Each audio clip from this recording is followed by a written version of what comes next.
JP ಅವರು ಮತ್ತು ಅವರ ಕುಟುಂಬದವರು ಇವತ್ತು ಮಹಿಳಾ ದಿನಾಚರಣೆಯನ್ನು ಕೂಡ ಅರ್ಥಪೂರ್ಣವಾಗಿ ಇವತ್ತು ಆಚರಣೆ ಮಾಡಿದ್ದಾರೆ. ವಿಶೇಷವಾಗಿ ಈ ಭಾಗದಲ್ಲಿರ್ತಕ್ಕಂಥ ಎಲ್ಲ ಕ್ಷೇತ್ರದ ಮಹಿಳೆಯರನ್ನು ಕೂಡ ಗುರುತಿಸಿ ಗೌರವಿಸಿ ಇವತ್ತು ಅವರು ಸನ್ಮಾನಿಸುವಂಥ ಕೆಲಸ ಮಾಡಿದ್ದಾರೆ. ಕೇವಲ ಅವರು ಪುಟ್ಟದಾಗಿ ಮನೆಗಳಲ್ಲಿ ಮಾಡಿಕೊಂಡು ಬರ್ತಕ್ಕಂಥ ಕಾರ್ಯಕ್ರಮವನ್ನು ಅವರ ತಾಯಿಯ ನೆನಪಿಗೋಸ್ಕರ ಇವತ್ತು ಬಹಳ ದೊಡ್ಡ ಮಟ್ಟದಲ್ಲಿ ಆ ಕಾರ್ಯಕ್ರಮವನ್ನು ಮಾಡಿದ್ದಾರೆ. ಒಟ್ಟಾರೆಯಾಗಿ ಈ ಕಾರ್ಯಕ್ರಮ ಬಹಳ ಅರ್ಥಪೂರ್ಣವಾಗಿ ನಡೆದುಕೊಂಡು ಸರ್ಕಾರ ಮಾಡದೇ ಇರತಕ್ಕಂಥ ಕಾರ್ಯಕ್ರಮವನ್ನು ಕೂಡ ಅವರು ಈ ಒಂದು ಕಾರ್ಯಕ್ರಮ ಮಾಡಿ ಈ ಜನರಿಂದ ಸಹಿ ಅನಿಸಿಕೊಂಡಿದ್ದಾರೆ. ಇಂಡಿಯಾ ಡಿಸೈನ್ ಇನ್ಸ್ಟಿಟ್ಯೂಟ್ ಅವ್ರದ್ದು ಗ್ರ್ಯಾಜುಯೇಷನ್ ನಡೀತಾ ಇದೆ. ಇಂಥ ಯುವ ಪೀಳಿಗೆ ಜೊತೆ ಇರೋದು ನಮಗೆ ತುಂಬ ಸಂತೋಷ. ಯಾಕಂದರೆ ಅವರೇ ನಮ್ಮ ಭಾರತದ ಬರುವ ಜನರೇಷನ್, ಅವರೇ ನಮ್ಮ ದೇಶನ ಮುಂದೆ ತಗೊಂಡೋಗೋರು. ಆ ಪೀಳಿಗೆಗೆ ನಾವೊಂದು ಸ್ಫೂರ್ತಿಯಾಗಿ ಮುಂದೆ ನಿಂತು ಅವ್ರಿಗೊಂದು ಗೈಡೆನ್ಸ್ ಕೊಡೋದು ನಮ್ಮ ಒಂದು ಅದೃಷ್ಟ ಅಂತ ನಾನು ಭಾವಿಸ್ತಾ ಇದ್ದೀನಿ. ಸೊ ಈ ಕಾರ್ಯಕ್ರಮದಲ್ಲಿ ನಾನು ಭಾಗಿಯಾಗೋದಕ್ಕೆ ತುಂಬ ಸಂತೋಷ. ಶೋಭಾ ಅವರಿಗೆ ಧನ್ಯವಾದಗಳು ನನ್ನ ಆಹ್ವಾನಿಸಿದ್ದೀನಿ. ಮಹಿಳೆಯರಿಗೆ ಇವಾಗ ನಮ್ಮ ಮೋದಿ ಅವರ ಒಂದು ನೇತೃತ್ವದಲ್ಲಿ ಅವರ ಒಂದು ಪ್ರಧಾನಮಂತ್ರಿ ಆದಮೇಲೆ ಮಹಿಳೆಯರಿಗಂತೂ ಏನೂ ಅವ್ರು ನಮಗೆ ಒಂದು ಏರಿಯಲ್ಲಿ ಸಪೋರ್ಟ್ ಮಾಡಿಲ್ಲ ಅಂತ ನಾವು ಹೇಳಂಗಿಲ್ಲ. ಎಲ್ಲ ರೀತಿಯಲ್ಲೂ ನಮಗೆ ಬೆಂಬಲ ನೀಡ್ತಾ ಇದ್ದಾರೆ. ನಮಗೆ ಮೀಸಲಾತಿಯಿಂದ, ನಾವು ರಾಜಕೀಯ ನೋಡೋಕೆ ಹೋದರೆ ಮೀಸಲಾತಿಯಿಂದ ಹೌದು 30%, ಇವಾಗ BBMPಯಲ್ಲಿ 50% ಮಹಿಳೆಯರು ರೆಪ್ರೆಸೆಂಟ್ ಮಾಡ್ತಾ ಇದ್ದಾವೆ. ಸೊ ಅದರಿಂದ ನಮಗೆ ಸಾಕಷ್ಟು ಅವಕಾಶಗಳಿದೆ ಮಹಿಳೆಯರು ಮುಂದೆ ಬಂದು ಸಮಾಜದಲ್ಲಿ ಒಂದು ಒಳ್ಳೆ ಕೆಲಸ ಮಾಡೋಕ್ಕೆ. ಸೊ ಅವ್ರು ನಾವು ಸದಾ ಚಿರಋಣಿಯಾಗಿರ್ತೀವಿ. ಮಹಿಳೆಯರೇ ನಮ್ಮ ಭಾರತ ದೇಶದಲ್ಲಿ ಮಹಿಳೆಯೇ ಶಕ್ತಿ ಅಂತ ನಾವೆಲ್ಲ ನಂಬಿದ್ದೀವಿ.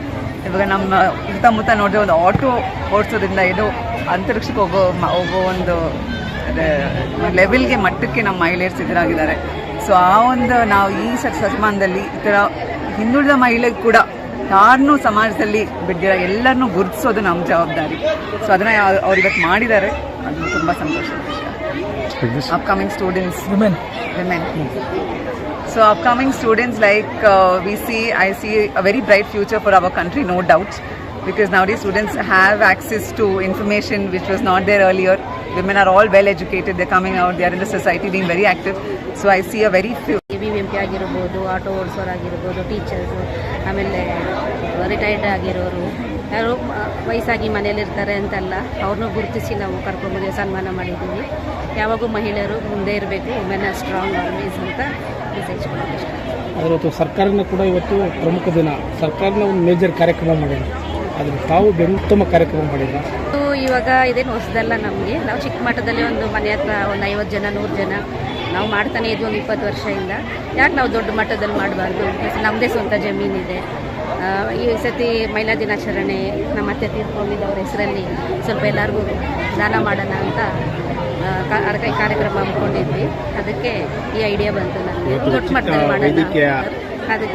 ಮಟ್ಟದಲ್ಲಿ ಮಾಡೋಣ ಅಂತ ಶುರು ಮಾಡಿದ್ದೀವಿ. ಇವಾಗ ಮುಂದಿನ ದಿನ ಕಾಮರ್ಸಲ್ಲಿದೆ, ತುಂಬ ಸೋಷಿಯಲ್ ಆ್ಯಕ್ಟಿವಿಟೀಸ್ ಮಾಡಿದ್ರೆ ಅದು ಕಾಣಿಸ್ಕೊತಾ ಇರಲಿಲ್ಲ, ಅಂದರೆ ಯಾರು ಹೇಳ್ತಾ ಇರಲಿಲ್ಲ, ದೊಡ್ಡ ಮಟ್ಟಕ್ಕೆ ಮಾಡ್ತಾ ಇರಲಿಲ್ಲ.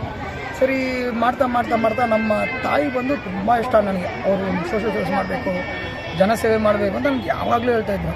ಅದು ನಾನು ಹೆಂಗೆ ಪೂರ್ತಿ ಮಾಡೋದು ಅಂದರೆ ನಮ್ಮ ತಾಯಿ ಅಕ್ಟೋಬರಲ್ಲಿ ತೀರೋದು. ಅದೊಂದು ತುಂಬ ಸೆಂಟಿಮೆಂಟ್ ಆಗುತ್ತೆ. ನಮ್ಮ ತಾಯಿ ಜ್ಞಾಪನ ತುಂಬ ಬಂದುಬಿಡ್ತು. ಸರಿ ಯೋಚನೆ ಮಾಡಿದೆ, ವರ್ಷ ನಾವು ಮನೆ ಹತ್ರ ಕರೆದು ಇಷ್ಟು ಲೇಡೀಸ್ ಬರ್ತಾರೆ, ಜೆಂಟ್ಸು ಬರ್ತಾರೆ, ನಾವು ಮಾಡ್ತಾಯಿದ್ದೇವಲ್ಲ, ಯಾಕೆ ನಮ್ಮ ತಾಯಿ ಜಮೀನಲ್ಲೇ ಇದೇ ಜಮೀನಲ್ಲಿ ನಮ್ಮ ತಾಯಿ ಬಂದು ಫೌಂಡೇಶನ್ಗೆ ನೀರು ಹಾಕ್ತಾಯಿದ್ರು, ಗಿಡಗಳು ಬೆಳೆಸಿದ್ದಾರೆ. ಅಂದರೆ ಈ ಊರಲ್ಲಿ ಹುಟ್ಟಿ ಬೆಳೆದು ತುಂಬ ಕಷ್ಟಪಟ್ಟಿದೆ ನಮ್ಮ ತಾಯಿ. ಅದು ಆ ಒಂದು ಗುರ್ತಿಟ್ಕೊಂಡು ನಾನು ಇವತ್ತು ಈ ಮಹಿಳೆಯರುಗಳನ್ನ ಸಪೋರ್ಟ್ ಮಾಡಬೇಕು. ಆಮೇಲೆ ನಮ್ಮ ದೊಡ್ಡವ್ರು ನೀತು ಅವರು, ಈ ಊರಲ್ಲಿರೋ ದೊಡ್ಡವರು ಅಂದರೆ ಇವರೆಲ್ಲ ಒಂದು ನಮ್ಮ ಹಿಂದೆ ಇದ್ದರೆ ಒಂದು ಶಕ್ತಿ ಬರುತ್ತೆ ಅಂತ ಇವ್ರನ್ನೆಲ್ಲ ಫಸ್ಟೇ ಫೋನ್ ಮಾಡಿ ಕೇಳಿಕೊಂಡು ಇದೊಂದು ಪ್ರಾಣ ಮಾಡಿ ನಮ್ಮ ತಾಯಿಗೆ ತುಂಬ ಇಷ್ಟ ಇರುತ್ತೆ. ಅದೇ ನಮ್ಮ ತಾತನೂ ನಮ್ಮ ಅಜ್ಜಿ ಅವರೆಲ್ಲ ಈ ಜಮೀನುಗಳನ್ನು ಅವಾಗ ಮಾಡಿದ್ದು, ಅವ್ರಿಗೂ ನನ್ನ ಕೃತಜ್ಞೆ.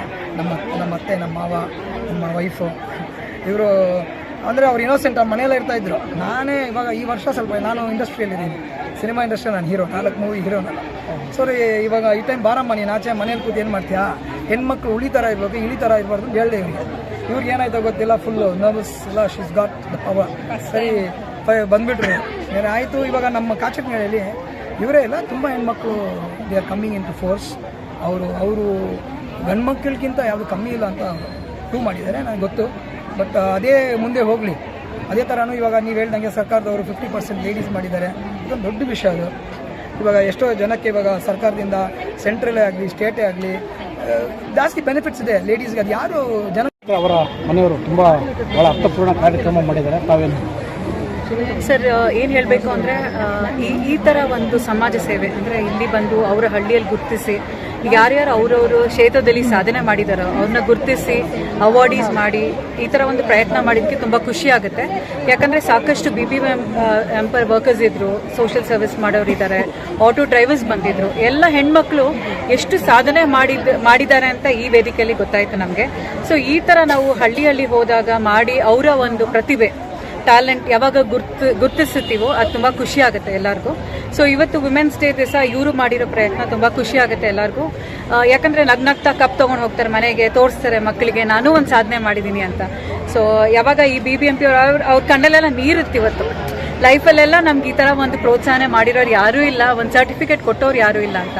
ಸೊ ಇದು ಒಂಥರ ಪುಣ್ಯವಾದ ಕೆಲಸ. ಸೊ ಖುಷಿ ಆಯಿತು. ಇದು ಇವರಿಂದ ಆಯಿತು ಅಲ್ವಾ, ಅದಕ್ಕೆ ಅದು ನಾವು ಸಪೋರ್ಟ್ ಮಾಡಿದ್ವಿ ನಮ್ಮ ಇಂಡಿಯಾ ಡಿಸೈನ್ ಇನ್ಸ್ಟಿಟ್ಯೂಟಿಂದ. ಸೊ ನಮಗೆ ಇವತ್ತು ನಮ್ಮ ಸ್ಟೂಡೆಂಟ್ಸ್ ಗ್ರಾಜ್ಯುಯೇಷನ್ ಪ್ರೋಗ್ರಾಮ್ ಕೂಡ ಇತ್ತು. ಯಾಕೆ ಸ್ಟೂಡೆಂಟ್ಸ್ ಗ್ರಾಜ್ಯುಯೇಷನ್ ಇದ್ರ ಜೊತೆಗೆ ಮಾಡಿದ್ವಿ ಅಂದರೆ ಸಮಾಜಕ್ಕೆ ಯಾರ್ಯಾರು ಏನೇನು ಸೇವೆ ಮಾಡಿದ್ದಾರೆ ಇದೇ ಥರ ಅವರು ಮುಂದೆ ಅವ್ರ ಲೈಫಲ್ಲಿ ಕೂಡ ಕಾಂಟ್ರಿಬ್ಯೂಷನ್ ಮಾಡಬೇಕು ಅಂತ ಒಂದು ಮಾದರಿಯಾಗಿ